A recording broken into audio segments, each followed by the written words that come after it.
Hey, hey, hey. We're back. We're black. We're extra brown today. Ambition, ambition, ambition, ambition, ambition. Well, we have some extra brown in the stew today. Yes. Well, first of all, Happy New Year. I don't know when you're hearing this, but child 2023. Okay. If 2023 had a word, it would be what? Because I think it was so hard for so many people, but that's all right. We forgot about her. She's gone. She's out of here. 2024, as my sister Tracy said, is going to be a banner year. I can feel it. It's already starting off great for the most part. So we wanted to start the year off awesome by having awesome people in the stew. And today we have a woman who is amazing and I was introduced to via one of my mentees. Hey, Berna. Berna's awesome. And Berna's like, you have to meet this woman, Vrinda. She's awesome. So I'm going to tell you a little bit about Vrinda, then we're going to welcome her into the stew and just chat. So Vrinda Gupta is the CEO and co-founder of Sequin, which is a women's banking and financial education membership club designed by women for women. Okay.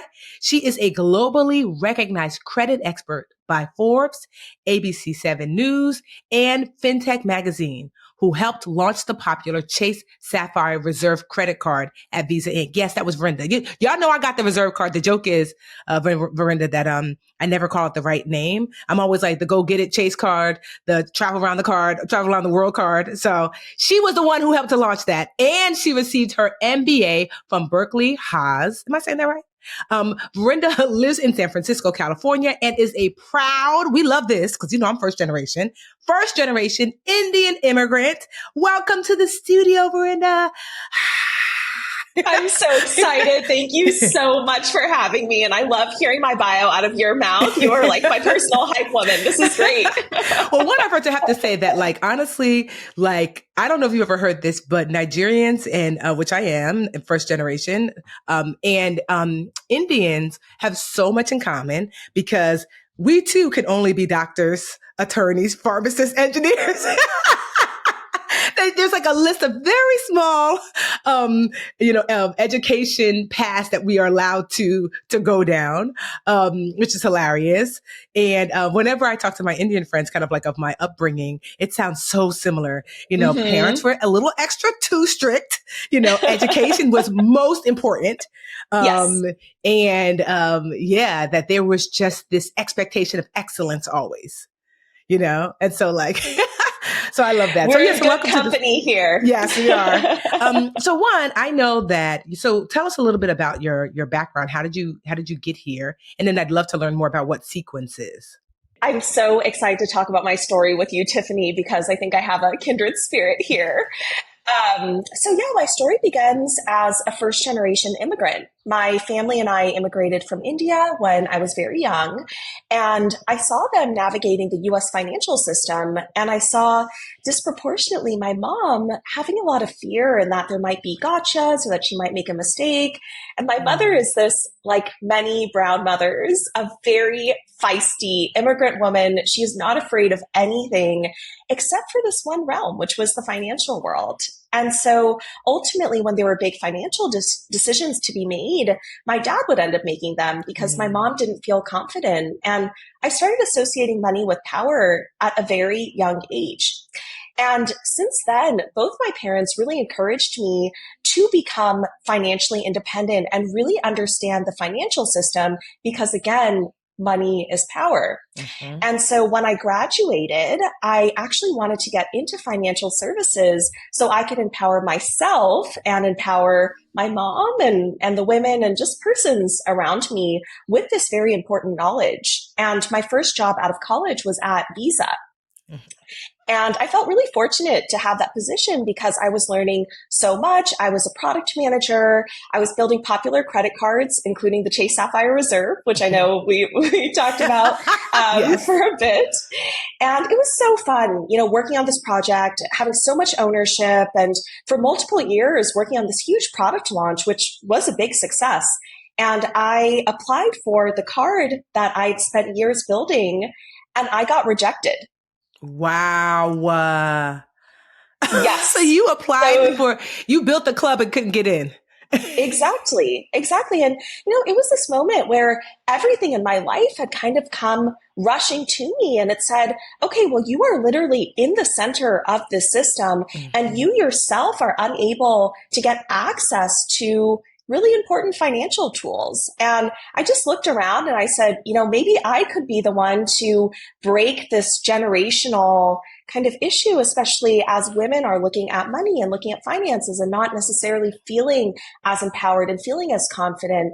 And then I'm sitting there with this rejection screen in front of Mm, me and just have this moment of realization that, if I wasn't able to do something about this, then my daughter in the future was going to mm, be sitting in this exact same chair, having this exact same experience. And it kind of led me on this rabbit hole where I started understanding who the financial system was built for and who it okay. wasn't. Okay. And I actually learned that women and minorities could be rejected from bank accounts, credit cards, business loans up until the 1970s. And Hmm. that's not ancient history, Yeah. right? And even though it's illegal today, we all know that putting, laws in place does not solve the problem. And Yeah. I kind of, came to this realization that women and minorities have the largest spending power of any demographic ever. Mm. However, the financial system and the resources and the guidance and the tools themselves are really not designed around women or around minorities. And that's leading to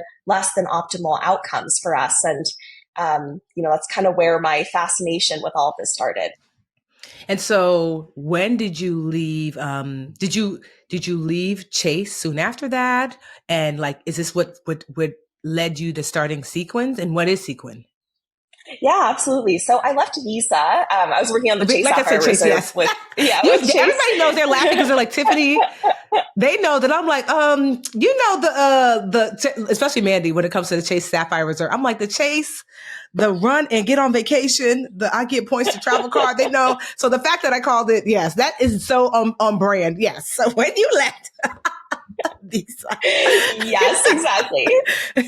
yeah. So was that like soon after that? Did you stay for a little longer? Like, what did that look like? The I did. transition? Yeah. Okay. So I stayed for a little longer because I had this realization that in order for me to fundamentally disrupt the financial system, I Mm-hmm. really wanted to understand how Mm, it worked, who it was built for, how it's designed, what the financial incentives are, how these products are built. And mm-hmm. so after I got rejected, I actually had this renewed excitement and zeal for the payments industry because I felt if I could learn from the smartest people in the industry, I could actually take those learnings and then build something better. So Mm. I stuck around Visa for a few years after that, and I actually went to get my MBA at Berkeley Haas. And when I was actually in my MBA program, I started surveying my classmates, and I was realizing that even MBAs and these very, very ambitious professional women were feeling less confident in our finances as compared to the men. And, I just realized that this was a huge opportunity to Mm. do something about it. So I had an MBA summer internship at one of the best design firms in the world called IDEO. Okay. And when I was there, I was kind of looking around and seeing what was going on in the world. And Time's Up was happening, Me Too was happening. And Mm. I just felt very strongly that women deserved better financial services that were actually designed around our needs. You realize that there was this problem when it comes to women having access, and also not just women having access. I think that there was a confidence issue that you were looking to solve for. Is that accurate to say? Exactly. Yeah. I mean, the issue was so multifaceted. And I Mm-hmm. think the deeper I dug, the more I saw. So Mm. the first piece at the highest level was I was looking at visa data and I saw that 70% of women, and every time I say women, also with minorities, these stats are worse. So if you're Okay. intersectional, it's like if you're a woman and a minority, these Mm. numbers are just worse and worse. But 70% of women were making avoidable mistakes when it came to money, when it came to credit, when it came to wealth.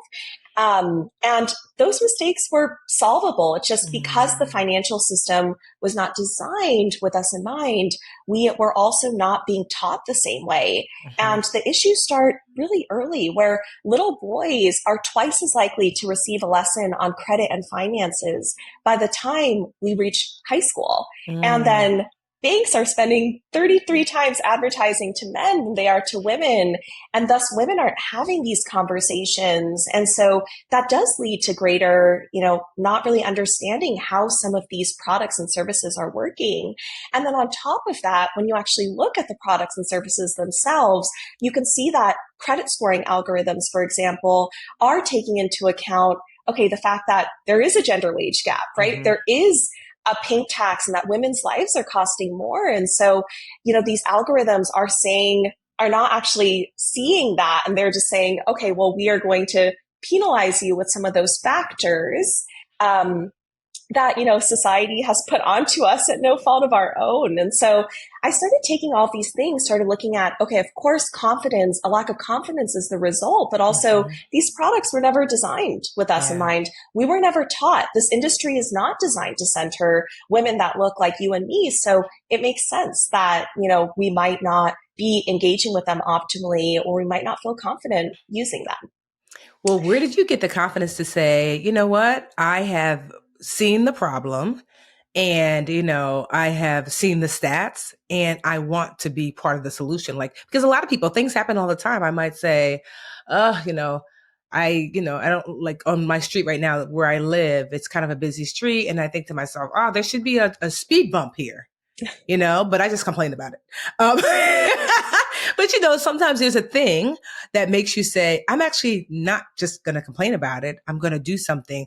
Like, where did that energy come from? Is that like your mother just seeping through? Like, no, the feistiness is still here.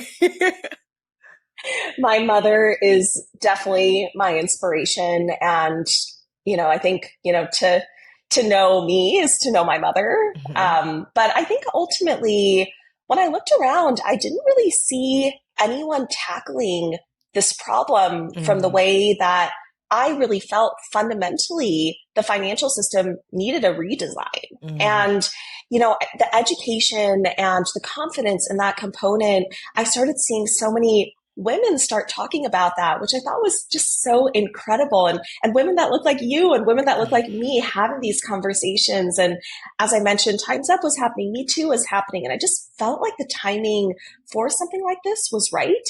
But the other part that I felt a lot of gratitude for and really understood my privilege in that I understood how to build financial products. And, as I looked around, even when I was working at Visa, and especially now as a fintech founder, there wasn't anyone who looked like me.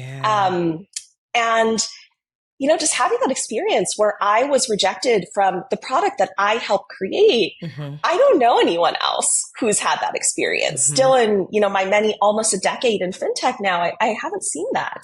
And I think with that perspective, that made me really empathetic to the women who I'm building for, where I have these conversations and I can say, okay, I also experienced that problem. You're right? I got rejected because I wasn't building my credit history effectively. And that's because I didn't know. No one taught me. And so as I'm talking to other women and building the products, it's also thinking about how do we not only give you the education that you need and the why behind everything, but also how do we design products and services that you can actually take those learnings and then practice with them and know that these products aren't going to have a bunch of gotchas around them. So to answer your question, Tiffany, I think I just didn't see anyone else with my unique perspective. And I felt this is something that should exist in the world, because when you give women and minorities more money, that's how the world moves forward. And it became a matter of gender equity and equity for minorities as well, where, again, going back to money is power, understanding how to leverage money, understanding money, credit, and wealth, and actually having the tools to make those work for you is just so powerful. And it felt like probably the most important thing that I could do with my life. And so that's when I decided to take the plunge into entrepreneurship and build what is now Sequin. So let's talk about Sequin. One, how did you come up with the name, and what exactly is Sequin? Yes, I actually love this question with the name. So it's actually an interesting kind of fun fact. So sequins, or sikka, is the Arabic term for a coin. And around the Roman Empire timing, there were these Venetian gold currencies as well called sequins or sicca. Mm-hmm. And as, the fall of the Roman Empire, the coins started losing value. And so people would wear them as talismans and, decor. And over time, it became this kind of shiny, now what we know as sequins, right? And I really loved that mix of, rooted in deep currency and gold coins, but also something that represents femininity and something that feels very kind of bright and loud and out there. It just felt like this perfect mix of, what we were trying to build and, the change that we're trying to make in the world. Now that we know how you got the name Sequin, what exactly, because I know it's a women's banking and financial education membership club, but what exactly does that mean? If I were to go, and we have a link in the description of our, if you're listening and you're like, I want to sign up for Sequin after hearing. So if I were to go to sequincard.com, right? That's the site. Right? Yes, exactly. Right? Sequincard.com. Right. Yeah. And so then what can I expect? Like, what will I get there, that I can't find someplace else? Exactly. So the best part about Sequin is that we combine community and financial guidance with actual banking and financial tools for you to take the action. So you have guidance, you have accountability, and you have banking tools. And so we go through our 3-step money, credit, and wealth program. Okay. And at each step, we actually say, these are the things that you need to do, and actually in this order, because we get so many questions around, should I be paying off debt first? Should I be investing first? Should I have an emergency fund? And actually, there is an order that works for most people. And so we say, this is the order. You can DIY. We have a ton of amazing resources around money, credit, and wealth.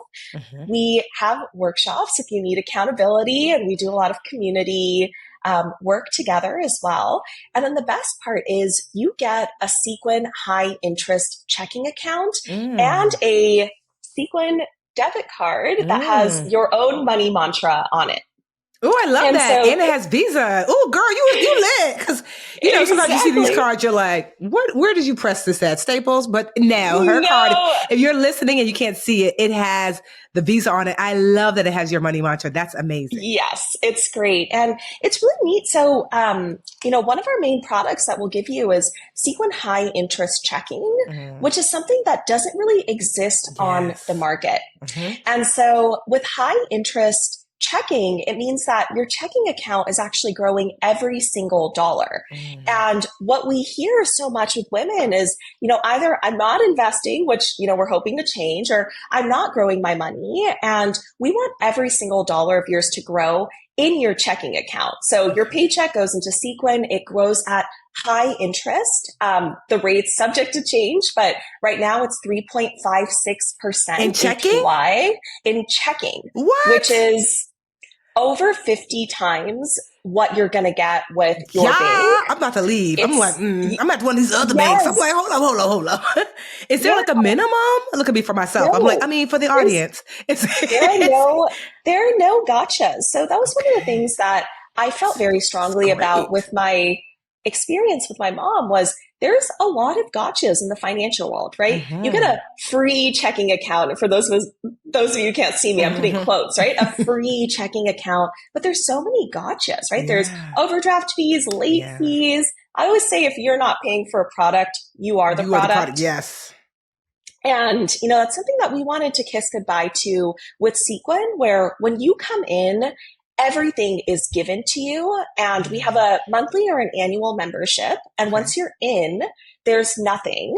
And at a certain point with, if you connect your direct deposit to Sequin, you will likely earn more in interest than the membership fee. Okay. So you're learning, right? You're getting accountability. You're getting these novel banking tools that don't really exist on the market. High interest checking is gate kept, like American Express has it, but you have to have an Amex card with an annual fee, and then you get access to it. This way, there's no gatekeeping. You come in.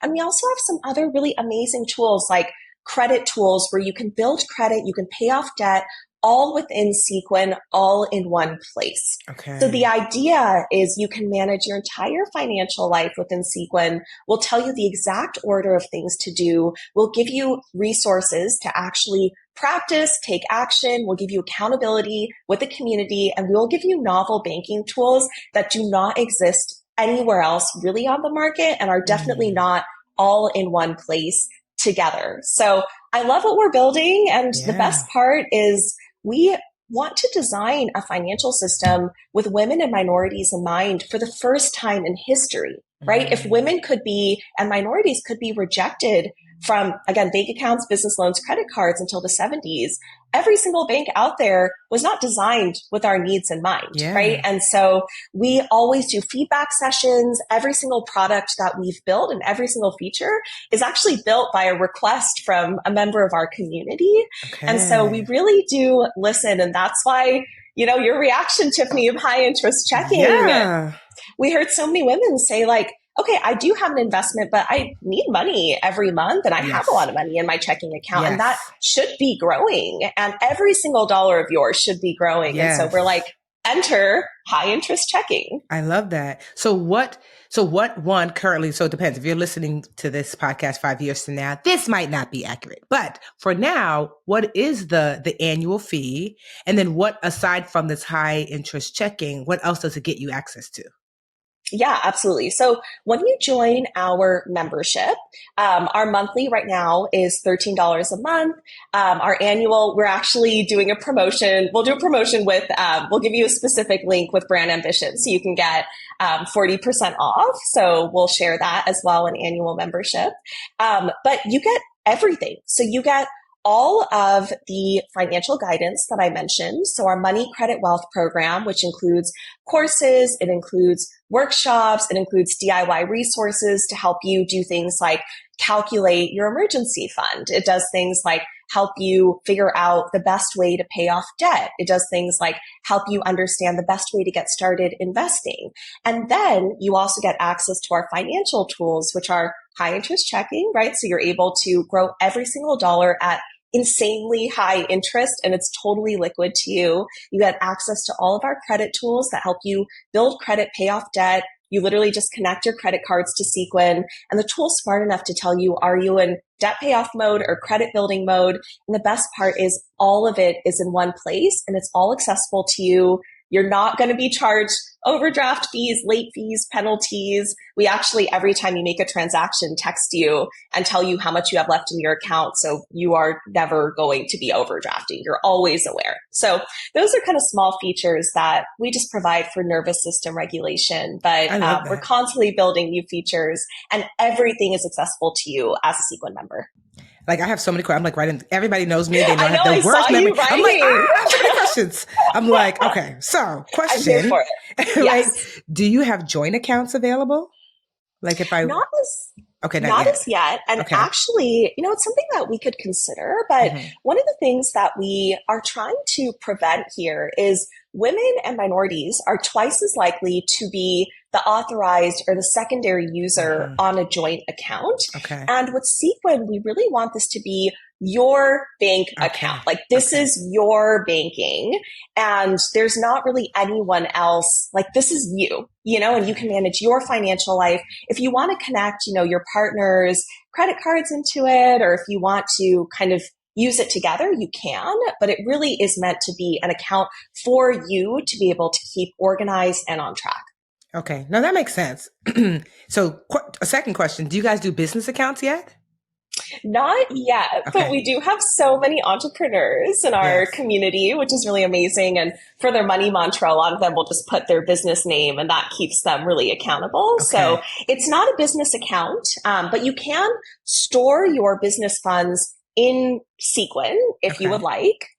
It's just not meant to be used as a business account, but you can grow those business funds in Sequin if you would like. Even if, you know, I'm just thinking like, okay, good to know. Look at me. I'm like, and because you see me like I'm asking all these questions for the audience, aka Tiffany. I know, like, let's get you signed up. Do you guys offer savings accounts yet? Or is it just checking right now? It's all checking. We just wanted everything to be very liquid.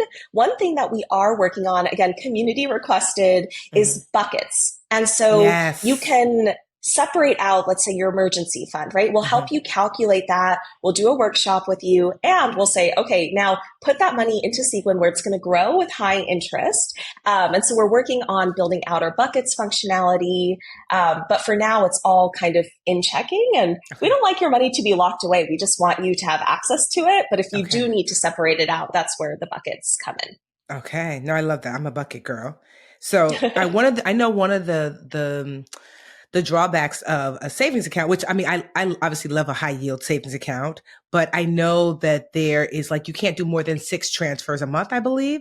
So is there like an amount of transfers that you can't do? Okay. No. So, yeah, I love these conversations because Hmm. all these women are so smart, right? And you're always asking like the fine print kind of questions. And Hmm. that's one of the things that we wanted to avoid here with Sequin is you come in and you just have nervous system regulation. Your money is always available to you. There's Hmm. no gotchas. There's no restrictions. There's no minimums. When you're a Sequin member, you have access to everything. We just open the door and you have access to the whole kingdom here. So let me just look this up before I forget. So also my question is, oh, is there bill pay available? Because I'm a big bill pay girl, where like people come in. I mean, I automate bill payments, and of course, bill payments come in. But is there a bill payment option available yet?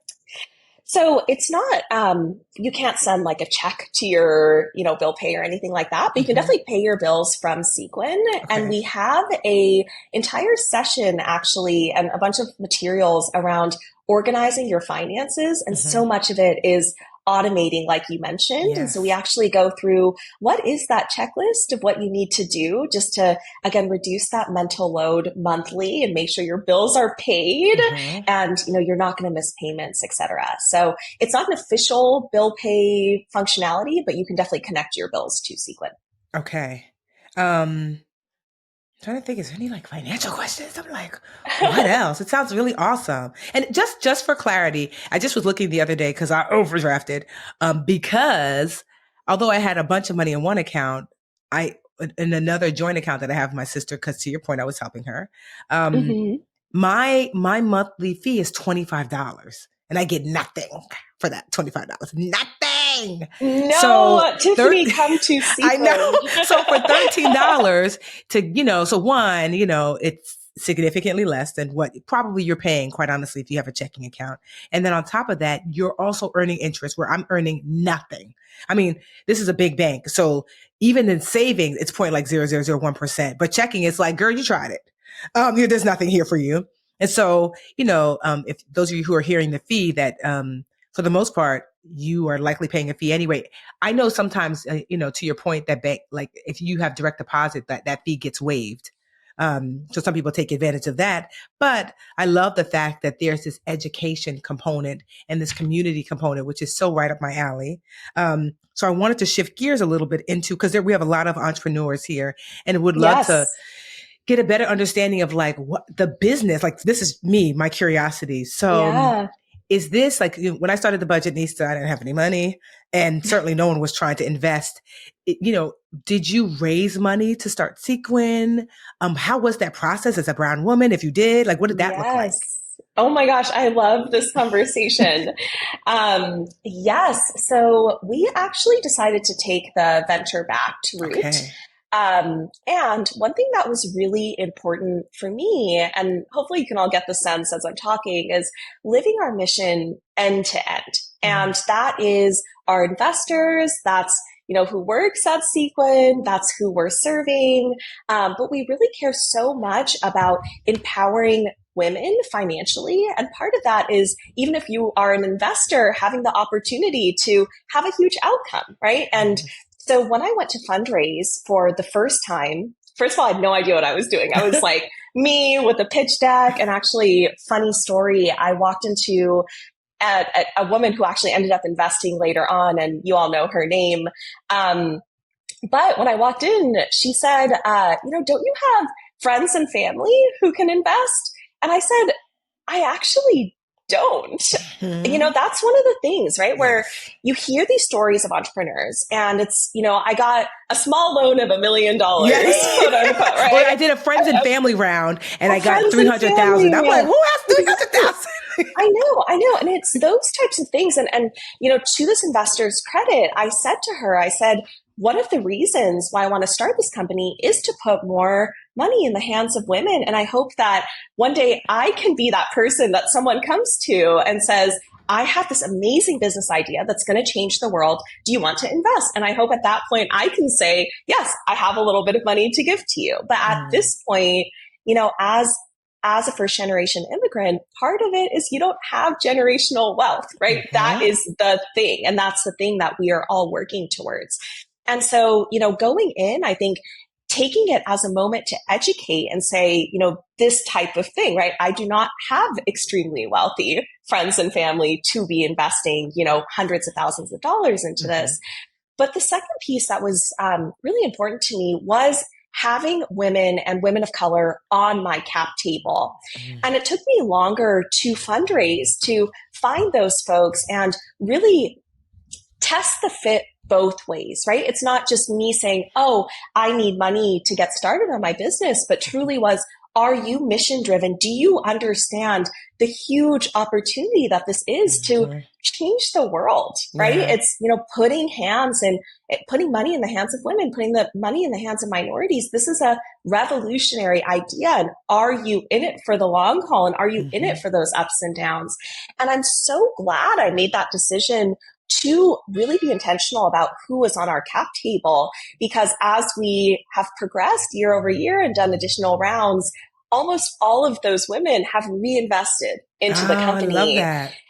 And so it made our rounds after that, a lot easier. And we actually went through a startup accelerator called Y Combinator, I've heard of which it. has launched, some of the biggest unicorns of the last few years, Stripe, Instacart, Mhm. DoorDash, et cetera.